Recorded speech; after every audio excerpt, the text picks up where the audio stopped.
আসসালামু আলাইকুম। আজকে আমি শেয়ার করব কিভাবে একটু ঢিলা পোশাকের জন্য কোমরের বেল্ট তৈরি করতে হয়।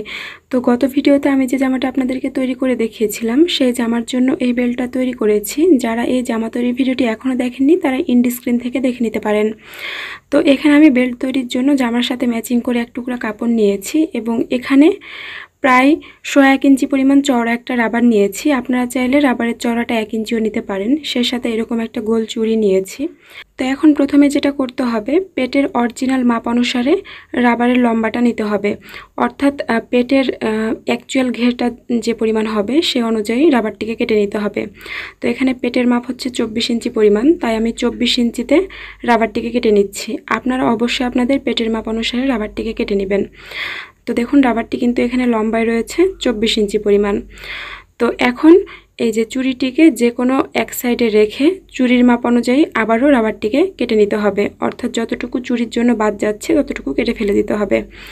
তো এরপর আমি যে কাপড়টা নিয়েছি এই কাপড়টা কিন্তু লম্বার দিকে রাবারের ডাবলের চাইতে অনেক বেশি রয়েছে, অর্থাৎ রাবারের ডাবল থেকেও 7 থেকে 8 ইঞ্চি পরিমাণ কাপড় এখানে বেশি রয়েছে। আর কাপড়টির চওড়া রয়েছে প্রায় 4.5 ইঞ্চি পরিমাণ। তো এখন এই কাপড়টিকে উল্টো সাইডে সমানভাবে একবার ভাঁজ করে নিতে হবে। তো আপনারা চাইলে কাপড়টিকে ভালো করে ভাঁজ করার পর কাপড়ের ওপর দিয়ে আয়রনও করে নিতে পারেন, তাহলে সেলাই করার সময় সুবিধা হবে। তো দেখুন আমি কিন্তু পুরো কাপড়টিকেই ভাঁজ করে নিয়েছি, আর অবশ্যই উল্টো সাইডে ভাঁজ করতে হবে।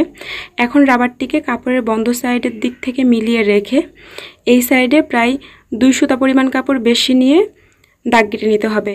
তো আপনারা কিন্তু 2 সুতার বেশি নেবেন না, নাহলে কিন্তু পরবর্তীতে রাবারটি ভেতরের দিক থেকে উল্টে যাবে। দেখুন আমি ঠিক 2 সুতা পরিমাণ কাপড় বেশি নিয়ে দাগ কেটে নিয়েছি। তো এইভাবে করে পুরো কাপড়টিতে রাবার থেকে 2 সুতা পরিমাণ কাপড় বেশি নিয়ে দাগ কেটে নিতে হবে।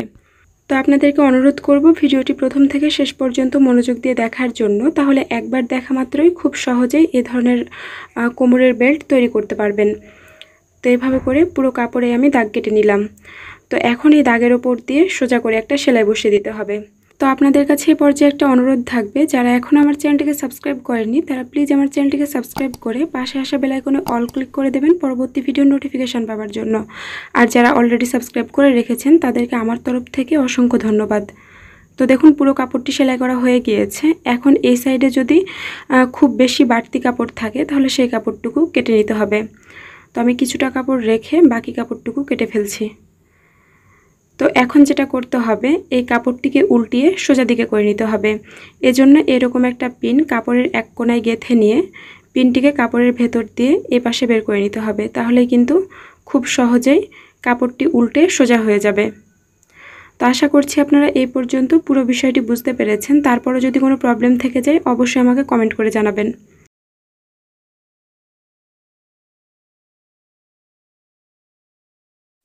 তো দেখুন খুব সহজেই কিন্তু কাপড়টি সোজা পাশে হয়ে গিয়েছে। এখন পিনটিকে খুলে ফেলতে হবে।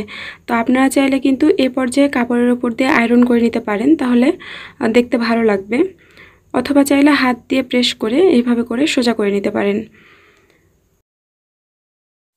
তো এরপর আমাদের রাবারটিকে পিনের সাহায্যে কাপড়ের ভেতরে করতে হবে। এজন্য রাবারের মাথায় একটা পিন আটকিয়ে পিনটিকে ফাঁকা অংশের মাঝখান দিয়ে ঢুকিয়ে নিতে হবে। তো আমি চেষ্টা করেছি একদম সহজভাবে আপনাদেরকে এই বেল্টটি তৈরি করে দেখানোর জন্য, তাই আমার ভিডিওটি যদি আপনাদের ভালো লেগে থাকে প্লিজ আমার ভিডিওতে একটা লাইক দিয়ে দিবেন। তো দেখুন আমি কিন্তু এই মাথা দিয়ে পিনটিকে বের করে নিয়েছি। এখন আমাদের এই সাইডটিকে রাবার সহ সেলাই করে নিতে হবে। তো সাইড থেকে কাপড়টিকে মুড়িয়ে আপনারা সেলাই বসিয়ে দিবেন, তাহলে রাবারটি আর ভেতরে চলে যাবে না। একই রকমভাবে এই পাশের পিনটিকে খুলে নিতে হবে এবং এই সাইডটিও সেলাই করে নিতে হবে। তো সাইড থেকে এইভাবে করে কাপড়টিকে ভেতরের দিকে প্রথমে মুড়িয়ে নিতে হবে এবং রাবার সহ এর ওপর দিয়ে সেলাই বসিয়ে দিতে হবে। তো দেখুন সেলাইটি করা হয়ে গিয়েছে। তো এখন আমাদের চুড়িটিতে একটি কাপড় পেঁচিয়ে নিতে হবে। তো এখানে আমি 1 ইঞ্চি পরিমাণ চওড়া করে একটা কাপড় কেটে নিয়েছি। এখন এই কাপড়টিকে সোজা দিকে প্রথমে ভাঁজ করে নিচ্ছি এবং চুড়ির ভেতর দিয়ে কাপড়টিকে এইভাবে করে পেঁচিয়ে নিচ্ছি। তো অবশ্যই কিন্তু শক্তভাবে কাপড়টিকে পেঁচিয়ে নিতে হবে, যেন এটা ঢিলা হয়ে না থাকে, তাহলে কিন্তু পরবর্তীতে কাপড়টি খুলে যেতে পারে।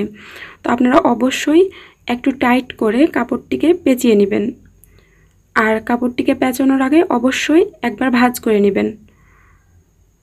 তো এইভাবে করে পুরো চুড়িটিতেই কিন্তু কাপড়টিকে পেঁচিয়ে নিতে হবে। আমি খুব টাইট করে পুরো চুড়িতেই কাপড়টি পেঁচিয়ে নিচ্ছি। তো দেখুন আমি কিন্তু চুড়ির কিছুটা অংশ অফ ক্যামেরায় পেঁচিয়ে নিয়েছি, যেহেতু নিয়মটা একই। তো এই সাইডে যে ছোট কাপড়টি রয়েছে এই কাপড়টিকেও ওপরের দিকে প্রথমে এভাবে করে পেঁচিয়ে নিতে হবে। এরপর এই বড় কাপড় দিয়ে ছোট কাপড়ের ওপর আরও কয়েকটি প্যাচ বসিয়ে দিতে হবে। তো শক্তভাবে কয়েকটি প্যাচ বসানোর পর এখন কাপড়ের বাড়তি অংশটুকু কেটে ফেলতে হবে। এবার সুঁয়ে 2 পরল সুতা দিয়ে সুতার শেষ মাথায় একটা গিঁট দিতে হবে এবং এরপর এই অংশটুকুর ওপর দিয়ে কয়েকটা সেলাই উঠিয়ে নিতে হবে, তাহলে আর এই কাপড়টা খুলে যাবে না। তো আপনারা এইভাবে করে বেশ কয়েকটি সেলাই উঠিয়ে নেবেন। তো এইভাবে করে কয়েকটা সেলাই ওঠানোর পর গিঁট সেলাই দিয়ে সুতাটি কেটে ফেলবেন। তো আমি গিঁট সেলাই দিয়ে সুতাটি কেটে নিলাম। তো এখন আমাদের এই চুড়ির সাথে বেল্টটা অ্যাটাচ করতে হবে। তো যে অংশটুকু আমরা সেলাই করেছিলাম এই অংশের ওপর এই যে বেল্টের এক মাথা রেখে এই পাশ থেকে এইভাবে একবার ভাঁজ করে সেলাই করতে হবে। তো আপনারা সেলাই করা অংশটিকে জড়িয়ে বেল্টটা অ্যাটাচ করবেন, তাহলে আর সেলাই করা অংশটুকু বোঝা যাবে না, এটা ভেতরের দিকে থাকবে। তো এইভাবে করে একবার সেলাই বসানোর পর কাপড়টিকে ঘুরিয়ে ডাবল সেলাই দিয়ে নিতে হবে। আপনারা অবশ্যই ঘুরিয়ে ঘুরিয়ে বেশ কয়েকটি সেলাই দিয়ে নেবেন, নাহলে কিন্তু এটা খুলে যেতে পারে। তো দেখুন আমি কিন্তু 3 থেকে 4টি সেলাই দিয়ে নিচ্ছি। দেখুন সেলাইটি করা হয়ে গিয়েছে। একই রকমভাবে বেল্টের অন্য সাইডটিকেও চুড়ির এই পাশে সেলাই করে নিতে হবে। তো আগে আমরা যেভাবে সেলাই করেছিলাম এখনও ঠিক সেভাবে সেলাই করে নিব। তো যে জামার জন্য এই বেল্টটিকে তৈরি করেছি সেই জামাটি আমি গত ভিডিওতে আপলোড করে দেখিয়েছি। যারা জামা তৈরির ভিডিওটি এখনও দেখেননি তারা এই ভিডিওর শেষে এন্ড স্ক্রিন থেকে অথবা এই ভিডিওর কমেন্ট বক্সের প্রথম কমেন্ট থেকে জামা তৈরির ভিডিওটি দেখে নিতে পারেন। তো দেখুন সম্পূর্ণ বেল্টটি তৈরি করা কমপ্লিট হয়ে গিয়েছে। ভিডিওটি ভালো লাগলে প্লিজ একটা লাইক দেবেন। সবাই ভালো থাকবেন। আল্লাহ হাফেজ।